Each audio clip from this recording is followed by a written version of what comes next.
నంద్యాల జిల్లాలోని బేతంచెర్ల మద్దిలేటి లక్ష్మీ నరసింహస్వామి గురించి మీకు ఏమైనా తెలుసా? ఇతను అందరి దేవుళ్ళలాగా దేవుడు కాదు. ఇతని రూపం ఉడుము రూపం. షాక్ అవుతున్నారు కదా? ఇతను ఏంటి, అసలు ఉడుముగా ఎందుకు మారారు అనేది నేను చెప్పబోతున్నాను. చూసిన చాలా గుడుల్లో కానీ వెళ్ళిన ప్రతి ఆలయంలో భార్య భర్త కలిసి ఉంటారు, లేదా పెళ్ళి కాకపోతే సింగిల్గా ఉంటారు. బట్ ఇక్కడ పెళ్ళయి భార్యతో గొడవపడి మరీ వచ్చి సింగిల్గా ఉండే దేవుడే ఈ లక్ష్మీ నరసింహస్వామి. ఇతని కథ ఏంటంటే, లక్ష్మీదేవితో ఇతను పాచికల ఆటలు ఆడేవారంట. ఒకసారి అలా ఆడేటప్పుడు ఒక గేమ్లో ఇతను ఓడిపోయాడు. సో భర్త ఓడిపోయాడని చెప్పేసి భార్య అవహేళనగా మాట్లాడడంతో ఈ స్వామివారికి కోపం వచ్చింది.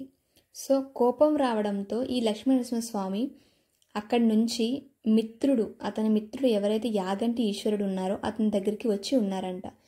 అప్పుడు పార్వతీదేవి ఈశ్వరుడు చూసి, ఏంటి లక్ష్మీ నరసింహస్వామి ఇంత కోపంగా ఉన్నాడు, ఏమైంది అని ఇద్దరు బయటకు వచ్చి కాళ్ళు కడుక్కోవడానికి నీళ్ళు ఇచ్చారంట. ఇచ్చి కాళ్ళు కడుక్కొని వచ్చి, ఎందుకు అంత కోపంగా ఉన్నావు, ఏమైంది స్వామి అని అడిగితే, నా భార్యతో చిన్న విషయంలో గొడవ పడి నేను ఇక్కడికి వచ్చేసాను. నేను ఎరమల కొండల్లో ఉందామని అనుకుంటున్నాను. లక్ష్మీ నరసింహస్వామి తెలియజేశారు. యాగంటి ఈశ్వరుడు పార్వతీదేవి ఇద్దరూ కలిసి వచ్చి అతనికి, సరే ఈ కొండ మీద నేను చోటిస్తాను, ఇక్కడ జనాలందరికీ నువ్వు దర్శనం ఇవ్వు అని చెప్పి అన్నారంట. ఇక్కడ మద్దిలేటి వనం ఉండడంతో వాటన్నిటినీ చూసి లక్ష్మీ నరసింహస్వామి ఇక్కడే కొలువై ఉన్నాడు.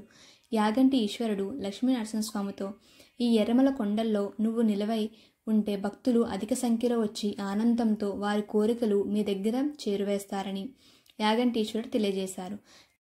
లక్ష్మీ నరసింహస్వామి అవతారాన్ని ప్రజలు గుర్తుపట్టాలని లక్ష్మీ నరసింహస్వామి ఆజ్ఞగా ఉడుము అవతారాన్ని లక్ష్మీ నరసింహస్వామిగా ప్రజలందరినీ కొలుస్తారని యాగంటి ఈశ్వరుడు తెలిపాడు.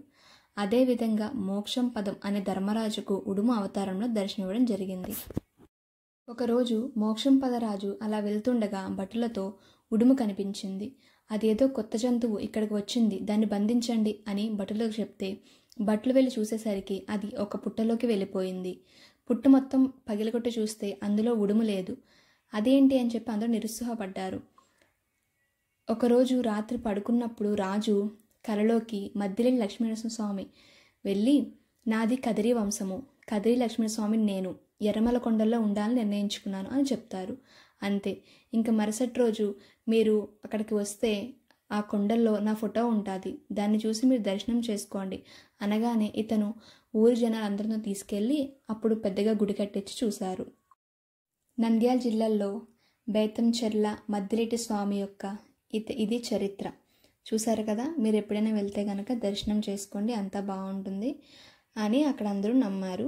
సో అందరూ అక్కడ చాలా బాగున్నారు. లక్ష్మీ నరసింహస్వామి సింగిల్గానే ఉంటారు, భార్య అనేది పక్కన ఉండదు. ఇది మొత్తానికి లక్ష్మీ నరసింహస్వామి వారి కథ. నచ్చితే కనుక ఈ వీడియో లైక్ చేసి, షేర్ చేసి, సబ్స్క్రైబ్ చేయండి. Thanks for watching. హలో అండి, ఈ ఛానల్ని లైక్ చేసి, షేర్ చేసి, సబ్స్క్రైబ్ చేసుకోండి. నేను చేసే ప్రతి వీడియో మీకు నోటిఫికేషన్ ద్వారా రావాలంటే కిందన బెల్ ఉంటుంది, దాన్ని కూడా క్లిక్ చేసేయండి. Thanks for watching.